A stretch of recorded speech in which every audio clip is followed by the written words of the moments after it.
If you were here last week, you'll remember that we looked at verse 8 of this chapter.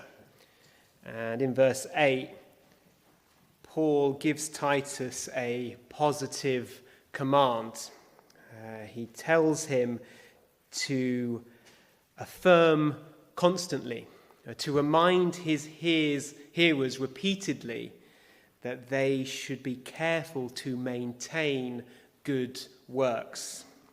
Paul re-emphasizes again what has been a theme in this letter, that those who have been saved, those who are trusting in Christ, those who have been redeemed, have been saved to do good.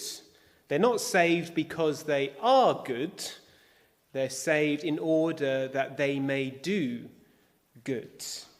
And Paul says to Titus, remind them of this constantly. Remind yourself constantly. Remind your hearers constantly that they've been saved to do good. But in verses 9 to 11, he gives what we might describe as a negative command. He's already told them to pursue good works, but in verse 9, he tells them that they must avoid something else. Pursue good, but verse 9, avoid foolish disputes, genealogies, contentions, and strivings about the law.